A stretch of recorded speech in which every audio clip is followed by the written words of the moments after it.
Bam. So after the situation with my host kind of finally like ended, I let Airbnb know that I had all my stuff out of the room, and at that point I really just needed to worry about getting a flight home. They were going to find me a room, and I needed to worry about getting a flight home. So that's where I was. I was still in the motel for the second night, and then in the morning I was supposed to be moving to my new room. I just went to sleep, and I was like in the morning, like I didn't even feel like repacking my bag the proper way, just anything. I just didn't feel like doing it. So that's what I did. I went to sleep. My stuff scattered everywhere in the motel room. Went to sleep. Woke up in the morning, and I woke up a little later than I probably should have. Checkout time was 11. Maybe I had gotten up at like 9:30. I don't know. But I woke up and I hadn't gotten any call from Airbnb, the guy who was supposed to find me a room. I had no calls, no messages, nothing. I started talking to my mother. I'm like, this guy didn't find me a room. He didn't do anything. Like now I have nowhere to go. He didn't come through. So now we're back on the internet trying to find me places to go. And now I'm panicking because like it's almost time for me to check out. I have nowhere to go, and now I have all this luggage. Like I have all this luggage. Basically, I wasn't able to find a place to go before it was time for me to check out. So I ended up having to stop looking. I had to pack up all my stuff. I ended up having to go back to the coffee shop, like taking all my stuff. It was hard enough with gym guy helping me. And now I'm by myself and I didn't know where else to go. I had to go walk back a couple blocks to the coffee shop, and I sat in there with all my stuff, and I'm talking to my mom on FaceTime now, and I'm just like, my mom found a room that I could stay in. It was a very nice room, and it was only available for 2 nights, and I was like, that's fine. Like, I just need somewhere to go for right now. When I get to the room, I'll call Air China. I'll book my flight home. I don't care how much it costs. I really just want to go home now. And she's trying to convince me to stay. Like, don't let this ruin your trip. All this stuff. And I'm trying to tell her, like, Mom, I know. Because she knows me. Like, she knows how much I love traveling. But I'm just like, Mom, I'm really done. I'm really over. I would just really like to go home. I don't care how much it costs. I just want to go home. She's like, okay, fine. So she picks a room for 2 nights. And she's like, okay, it's booked. Mind you guys, I couldn't even pay for the room because my debit card is not working, so I couldn't pay, so my mom had to pay, and I was going to have to pay her back. I'm sitting in the cafe with all my stuff, and the host luckily responds very quickly after we ordered the room. The room won't be ready until 3 o'clock because there was someone in it, and she has to clean it first. So I'm like, that's fine, because like it's an hour away anyway. I was like, okay, I'll be there like right at 3 o'clock, like, because I have nowhere else to go. So she's like, okay, cool. So I sit in the cafe for a little bit longer. Then I get on the metro, and y'all, me trying to get to that room, I had gotten lost. The metro trip was hell with all my luggage. Like some parts I had to do transfers because, like I said, it was like over an hour away or so. Some places had transfers. Some parts didn't have escalators. Some did. Even using the escalator was a hassle. Some didn't have elevators. It was hard for me to get through the turnstiles. It was just so bad. Then even after I got off the metro, I got lost. And I couldn't find the building, and nobody knew what I was talking about. It was either like I was asking people for help, and either they didn't know what I was talking about, or like they didn't understand my Korean. So like even when they did understand my Korean, they didn't know what building. Like nobody knew where this building was, and I was just like, oh my God. So I kept walking back and forth like, oh, it's that way. Oh, it's that way. Oh, it's over here on the lake. Oh, it's this way. And I just, with all this luggage and like, my feet were in such pain. I was in so much pain, and I was so miserable. I ended up not finding the room until about 5 o'clock. It was 2 extra hours that I was out there lost, walking around just miserable. I kept having to stop and sit down on like benches because I was just in so much pain. Arms hurt, like, and I'm a trooper, y'all. I've done sports. I was in physical pain, back hurting, everything, carrying, my feet hurt. I was just like, I've never dealt with anything like that in my entire life. And I finally found the room. I was just like, Kayla, you literally just have to make it up to the room at this point. Carried the bags, got to the room, logged into the Wi-Fi. I had like missed calls and messages from my host. I guess she was worried because I told her I'd be there at 3 o'clock, and it's 5 o'clock at this point, and I still hadn't checked in or like let her know what was going on. So I finally messaged her like, yes, I got lost, but I'm here now. Like, it's fine. And I was just sitting there, and I was sitting to myself. Probably cried. I can't remember. I probably just sat there crying because I remember to this moment, like, sitting there thinking, this is the worst day of my life.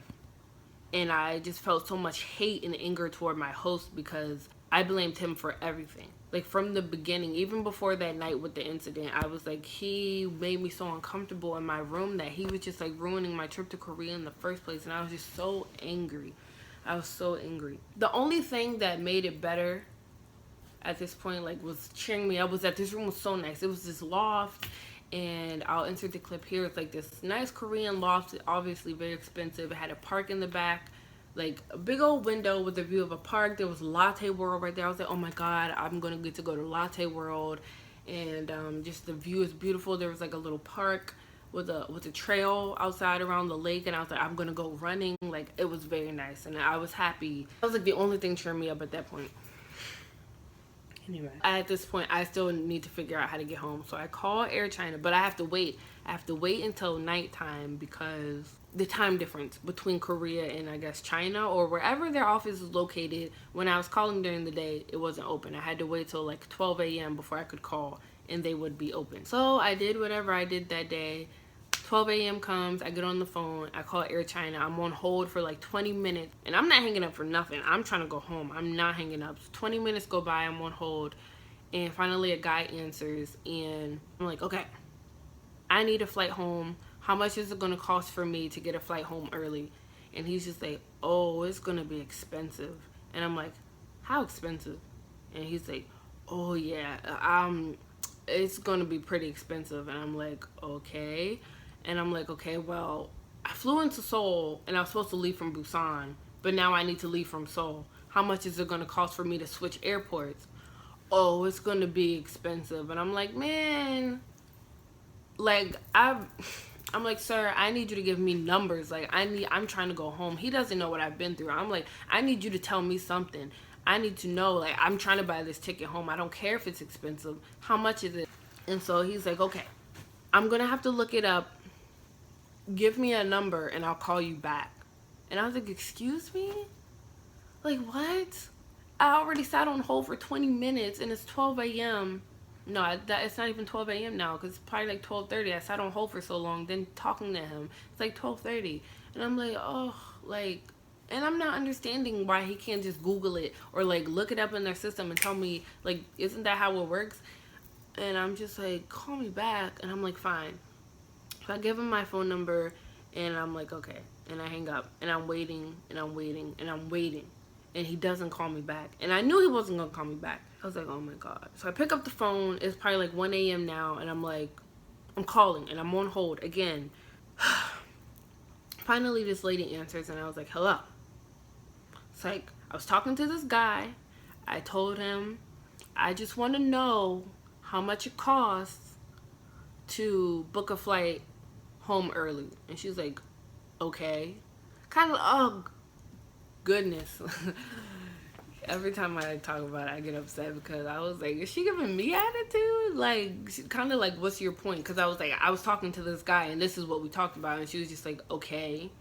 And I was like, okay, so he never called me back. He said he was going to call me back and he didn't. So y'all better figure it out. Like, now I'm about to start. I'm just not, this is out of character for me. Like, y'all better give me some information. I sat on hold for this long. He said he was going to call me back and he didn't, like, figure it out, basically. And she's like, okay, give me a second. I sit on hold for like 5 minutes. She comes back to the phone and she's like, he still hasn't figured it out yet. Like, he's still looking. Basically, she has no information for me. He's still looking, but it sounds like it's late over there. If you want, I can just give him your email and I can have him email you the information instead of calling. I was like, you know what? Okay. I gave her my email. I was like, they're obviously not gonna help me. Like, Air China did not come through for me at all. And at this point, I'm mad because the Airbnb hadn't come through for me. I was like, okay, I'm obviously gonna have to wait this trip out because I can't get home. They are not cooperating with me. I don't know what else I'm supposed to do. So that was just that. And like I knew, they never did contact me. I was never able to get an early flight home. I think I cried myself to sleep that night because I was talking to my mom and I was like, now, like, I have to get a whole nother room because this room is going to be up. Like, tomorrow's my last day here in this room and then I have to move out because she has another guest coming. Now I have to buy a whole nother room. because I thought I was going to be able to go home within those 2 days that I was supposed to be staying in that room, and now I can't. So I probably just like cried myself to sleep again that night because I was telling my mom how stressed I was. I wasn't understanding why life was being this horrible to me, why everything was going wrong. I'm such a good person. I'm a nice person. Like, what is the problem? My trip to Korea that I saved up for so long and I looked forward to for so many years, just all bad. If on the map, this is Seoul. This is where like my first room was. This is where my second room was, like an hour away by metro, and that's where my third room was. I wasn't trying to stay with any other hosts because I wasn't trusting people. Not gonna happen. I wasn't staying with anybody. And the best room I could find was way up there. It was like an hour and some change away. Again, once I checked out of that room, I had to go super far with all my luggage again to get to that room. But when I got to the room, I absolutely loved it. Like, I loved it so much. At that point, I just wasn't feeling it. Like, I wasn't feeling it. I wasn't going to be able to go home. And just, like, after everything had happened, like, on top of that, I was running out of cash at this point. I had used cash to now, like, pay for the motel rooms. I had used cash to buy groceries when I was staying in these rooms. And, like, to go to restaurants because my debit card wasn't working. And I only had so much cash because, like, I don't want to get robbed in a foreign country, so I only bring so much cash and I take more out as I need it. So now I got a whole nother big issue to deal with. I don't feel like telling this story anymore. I swear I'm never telling the story again after this. Like, I don't want to have to talk about the story ever again. It's so long, so horrible. Okay, but I'm almost done. So, because I was running out of cash, the room I was staying in, I could only buy certain groceries. So every day I was eating like the same thing, like ramen, spaghetti, and like eggs for breakfast, and like some bread. So like for like 5 days, that's what I was eating, and I was like really getting tired of it. Okay, here's where we are. Okay, when I first got there. So when I first got to that room, like that night, I called my bank. I had to wait for nighttime because I had to wait for the offices in the U.S. to be open. I called my bank and I told them what happened. Basically, I cut off my card. I shouldn't have done that because I was in Korea and I couldn't get to my new debit card. They were like, we already sent it to your house. And I was like, I get that, but I need you guys to help me. I need food. Like, I need money. I need to get some cash out. And she was like, I'll tell you what, because I had to talk to a manager because they're not supposed to do this. They had to cut my debit card back on for me for an hour, and I was supposed to get to an ATM, get some money out. So I was like, okay. I made a whole list of all these places that had ATMs that I could think of that I could go to within the hour, and I was going to get some money out. So I was like, okay, cool. So as soon as I got off the phone with the lady, I hung up and I started my timer for an hour, and then I had to go. I was out, ran downstairs. I went to the 7-Eleven across the street, didn't work. I ran down to the grocery store down the street. There were like a bunch in that area. None of them worked. So my last resort was to get on the train. I had to go back to Gimpo Airport, which was a little closer now. It was closer to Gimpo Airport now. And that's where everybody online was saying, like, you'll definitely find an ATM here that worked for American credit cards, debit cards, whatever. So I was like, that was my last resort. So the commute there already took up some time. Then I had to run, find the ATMs. I went there, nothing was working. So I called the lady. I called the lady back at the bank. I'm sitting in front of the ATM. I'm like, it's not working. She's like, I don't know what's wrong. It's on. It's activated. I'm sitting right here looking. It's activated. I'm like, okay, well, I'm using it, and the ATM's not working. And it's just, I don't know. I didn't know. She didn't know what the problem was, but it just wasn't working. So I was like, okay. I don't know. I guess just my debit card in general just doesn't work in Korea.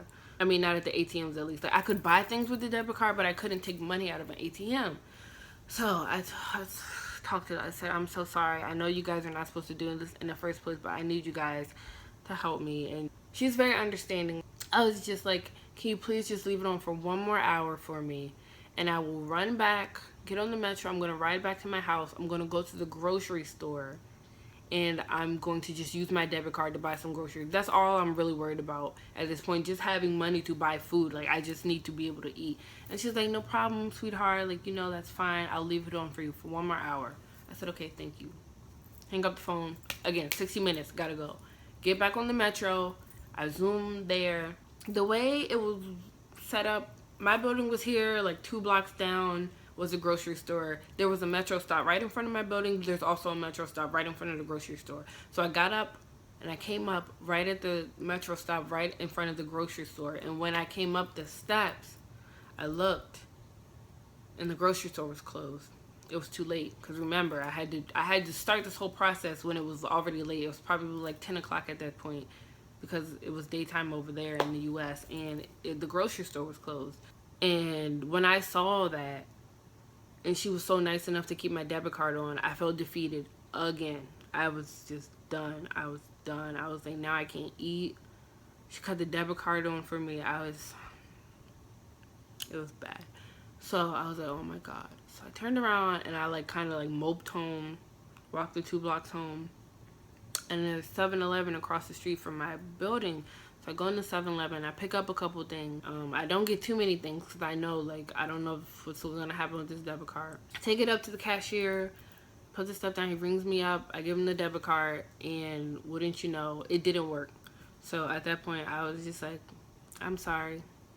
So I just take my debit card, and he was like trying to figure out what was going on. I was like, don't even worry about it. Like, I'm sorry. I grabbed my debit card, I put the food back, and then I just went home. I just went to my room. And I sat up there, and that's when I got to the point where I was like, I give up. I give up. And I was texting my boyfriend. I was like, I give up. Like, I don't know what I did, but I give up. I'm defeated. Like, I give up. And I was just sitting there crying and crying. That's when I decided I don't care. I'm not doing anything for the rest of the time here. Like, I give up.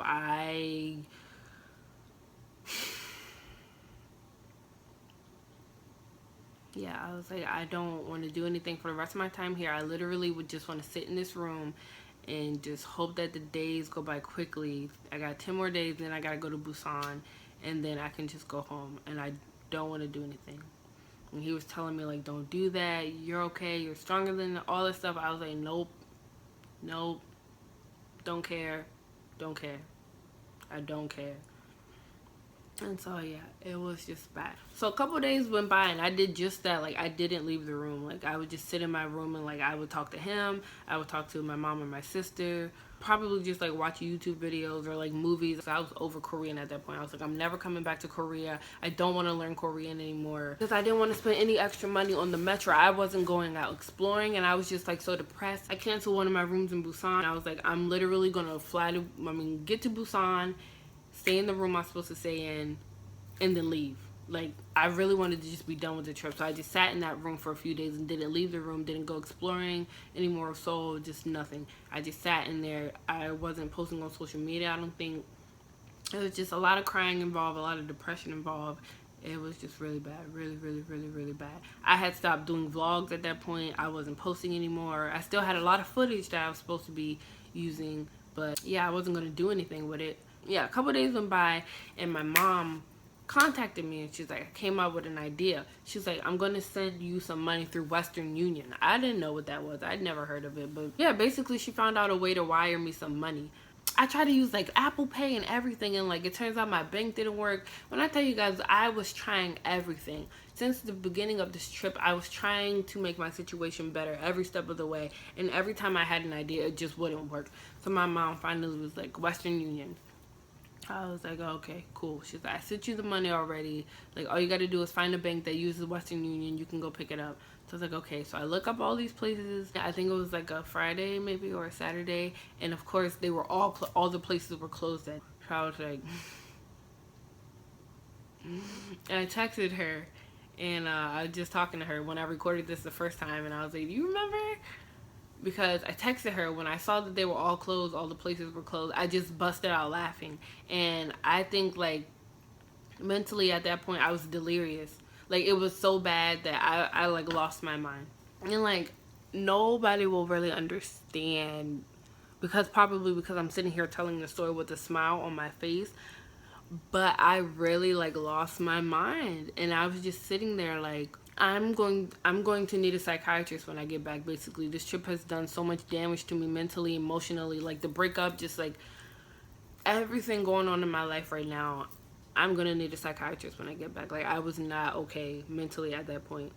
I was in such a dark place. It was so bad. And I just busted out laughing. And I texted her like, ha ha ha ha ha, all caps. And I was like, it's closed, Mom. Like, I can't get, of course, like. And she knew, like, when I got back, we talked about it. Like, she was like, I knew, like, uh-oh. when I texted her the ha ha ha. Like, that was like a Saturday, I think. So then Sunday had to go by. And then Monday, I found a bank. I ended up having to open a bank account in Korea, which was a whole struggle in itself. So I had to set up an account. Long story short, finally I got that done. The guy was like irritated with me or something because he didn't want to have to do all that work to open up a bank account for an American citizen. But you know, I got the money that she sent me. It was plenty. So I went to the grocery store, bought all this food. I was like, oh my god, I can eat now. Like, I can eat. So I bought all this food, and then I took it, walked back to my apartment with it all. It was very heavy. And then I only had a couple days left in that room at that point. So, you know, I was feeling better. So I went out and I explored a little bit those last couple of days in Seoul. I went out and did some things, and then it was time for me to go to Busan. Well, that's what I did. I packed up my stuff, thanked the host, and I took the food too. When I got to the room, I didn't realize that the room that I booked didn't have a stove or anything. So all the food that I had bought over there was useless. And I basically ended up having to throw it away, which was crazy because not only did I like have to carry all my luggage and everything, plus now groceries, and it was like heavy. So I was like, I did all that for nothing. But now I have to throw this food away, and I'm gonna have to buy new foods with the little bit of money that I already have. Here you go, just everything getting all bad again. I was just mad. So when I was in Busan, I was only there for like 3 or 4 days. I didn't do anything big because I was so over it at that point. Except my second to last day, I did go to the beach. And I was so happy I did because it was so pretty. It was so nice. Yeah, that was the only day that I really went out of the area other than to like get food. I went to the beach and I came back and I was like, I'm finally gonna get to go home. I went home. I still had the two-day trip because I had to spend the night in Beijing airport. I was out of money at that point, so I couldn't eat in Beijing. Like, I ate, but the only meal I could afford because the airport is expensive was only enough to keep me like fed for a couple hours.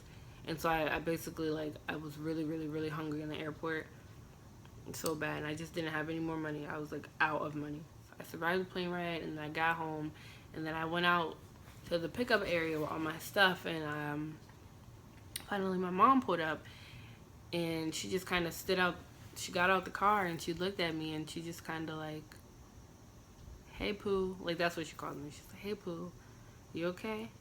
And she just like the concerned mother looked like. It was like a smile, but like she knew. And she was like, you okay? And I was like, no, I'm not. And I busted out crying, and she just came and held me, and it was just so sad, like just thinking about it. Like I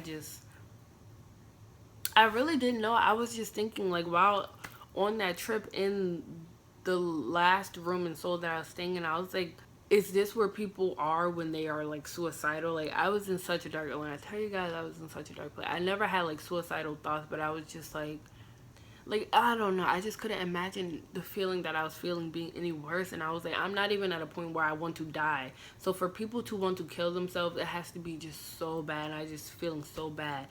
But yeah, when she got out the car and she was like, are you okay? And I was just like, no, I'm not. Busted out crying. Came and helped me. We got in the car and I went home.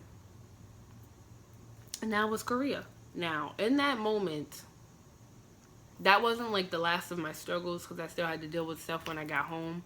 And so like things just were like getting worse and worse and worse. But that's like another story for another day that I probably will never end up sharing with YouTube. But just know that that was Korea.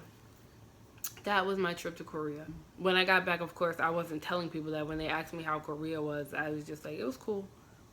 Didn't want to talk about it. I only told a couple people what happened, what really happened. And if I did tell them, I was just kind of like, oh, you know, it actually ended up being kind of bad. My host was a pervert and I had to move out, you know. That was really all. Nobody knew what happened. But now you guys know. And like I said, I canceled the rest of my solo trips for the rest of the year. May or may not have some next year. I don't know. I have ended up going on a couple trips, but they've all been like trips with my friends and like trips with family. But like as far as solo traveling goes, I'm just kind of like chilling on it for a while. Also because that trip took a lot out of me mentally, physically, financially. Like I budgeted, I think like $3,000. I ended up spending between like $4,000 to $5,000 on that trip, like in total, for planes, for like housing, everything. It was just way more than I wanted to spend. So I was like, Like, we chilling for a little bit. Now you guys are basically caught up, and I went on like the social media break, and then finally I came back with like the slip and slide video. It was a lot. I never want to, like I said, I never want to have to tell this story again. I hate this story. I hate talking about it. But that's what happened. And just know that I've been there. As like happy and bubbly as I like to be and like energetic, I've been going through stuff too.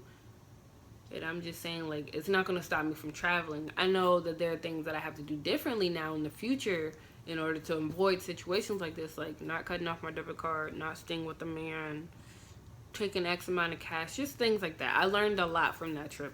It broke me down, but I learned a lot from the trip. And I'm not going to not travel anymore. I'm just going to do things differently. So this video is long enough. I don't want to talk too much more. Like, that was the story. It is what it is. That's everything that happened to me in Korea. So yeah, oh my god, I can't believe I made it. Thank you guys so much for watching. If you made it through this entire video, especially, like, you literally watched the whole thing, thank you for listening to my story. It was a lot for me to do. Anyway, thank you for watching. I love you guys, and I gotta go, so I'll talk to you guys later. You can find my social media down below in the description box, all that good stuff, and I'll see you guys.